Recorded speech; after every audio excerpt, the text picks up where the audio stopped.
This is Sue coming at you at home, covered in dog hair. You know, the usual. The usual. So, I'd like to walk us through some spine segmentation as well as just work in the spine and have us move our spine in all six directions.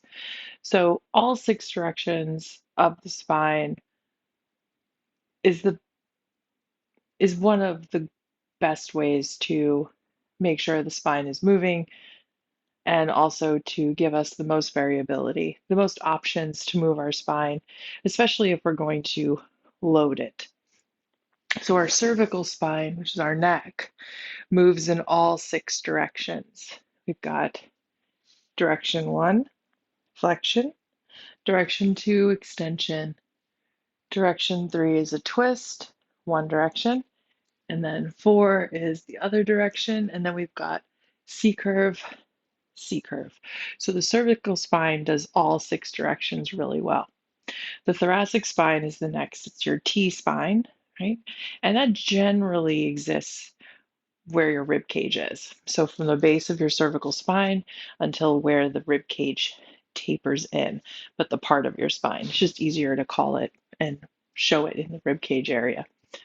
And then you have the lumbar spine. So each of these sections, the thoracic spine is generally for twisting. It has flexion and extension, but pretty limited. Your lumbar spine has very much a lot of flexion, a lot of extension, and only a little bit of twist. So when we're locked up in our thoracic spine, you're trying to get your lower spine, your lumbar spine is trying to twist for your thoracic spine, and then it can move down. So that's a whole other can of worms that I love diving into. But we're talking compensation. We're talking about movement compensation, where we're stuck in some areas and what other areas are making up for it. So when we have lower back pain, sometimes it could mean a locked up thoracic spine. And our thoracic spine is where our ribs live, where our breathing happens. Hello. Where our breathing happens, and also the rib cage positioning. We want to be in a stack over our pelvis, a stack over our pelvis so that our diaphragm works at its best. Because our diaphragm is actually the biggest muscle. It goes across our entire rib cage and it's attached to our lumbar spine, attached to our ribs. So when this is not functioning at its best, you can imagine the position of the diaphragm is going to possibly pull on our lumbar spine, pull onto our ribs. We want a nice 360 breathing. So the spine segmentation that we're going to do today is going to create a wave action. You might be familiar with cat-cow. I really can't wait to see this video with Cooper's schnoz. What do you smell? Anyway, we're going to get into it. There's lots of different positions to do spine. Hi, honey. Spine segmentation. I'm going to show on all fours. So you can see Cooper here. Cooper's got her cervical spine, her thoracic spine, and then her lumbar spine. Oh, and her lumbar spine, right? So I'm going to get on all fours, but here's the thing. Our spine can extend and flex and do this wave action that we're about to do in many different positions. So you can be standing and leaning up against a wall. You can be leaning down onto a chair, even down onto the floor.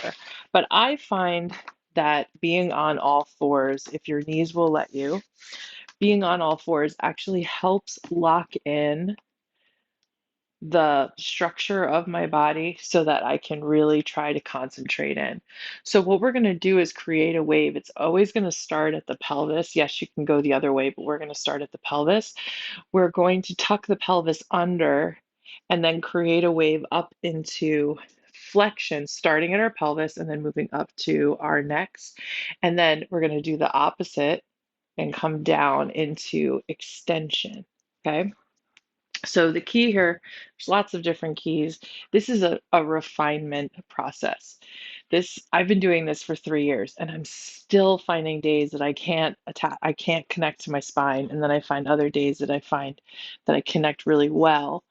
Those good connections will last me a while, right? Even though I've lost them. So give yourself some grace, have some patience, and allow yourself to feel all of these sections of your spine. We're trying to articulate each vertebra here. You ready? All right. So we'll start in an extended position. I'll move my hair out of the way. Cooper, are you entertained? I hope the back of your head is seen in this. So our hands underneath our shoulders, soft elbows.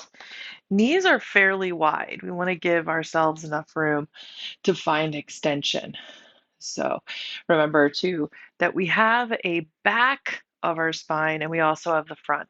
So right now you find contraction, contract all along your back.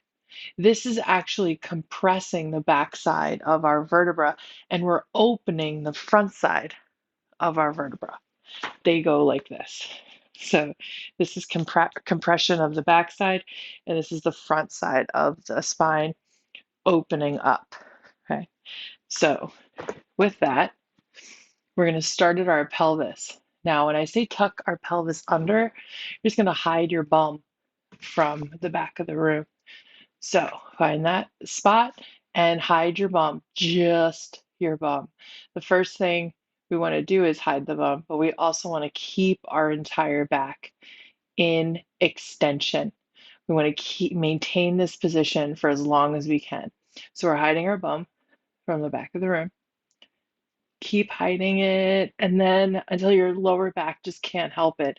Your lower back starts to lift up towards the ceiling or opening it on one side.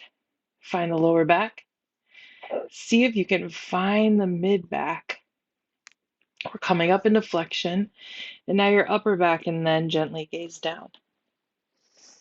Okay, so we're going to complete this one by moving from flexion into extension, and then I'm going to share some notes with you. So we're in flexion, we're opening up the back of the spine, closing off the front.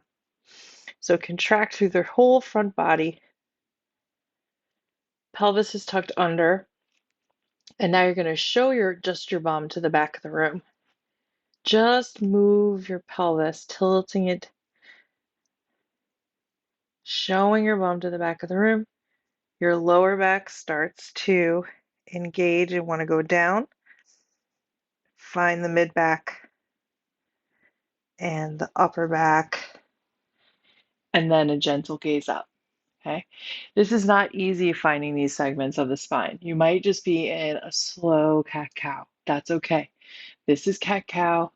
You're moving the whole spine, but you're not articulating it one by one. Also, my other note is notice that when you're in extension, so we're going to be in extension again, when you start to tuck your pelvis under, do you automatically bring your head down? That's your brain's way of moving into flexion. Your pelvis and your head are connected and move all at once, which means that you're not giving yourself a lot. You don't currently have a lot of variability in being able to stay in extension, have your head down, or keep your head up and tuck your pelvis under. So let's find extension again. See if you can find muscles contracting along your back, along each side of your spine. Keep the gaze up. I know this is a lot of stuff to pay attention to. Slowly start to hide your bum from the back of the room. So your pelvis is going under, under, under.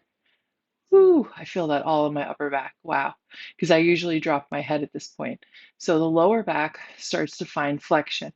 We're closing off the front side and we're opening up the back side. Keep your gaze up. Lower back starts to lift, mid back, and upper back, and then gentle gaze down. Take an inhale Exhale all the breath out. Find more flexion. Keep your back in flexion and just show your bum to the back of the room. Really find that hinge point at your lower back. Keep the gaze down. Lower back starts to compress as the front opens, mid back and upper back, and a gentle gaze up. So this can also be done where you find your spine segmentation and walk your hands over to the left and arch the back. And you can find it here too.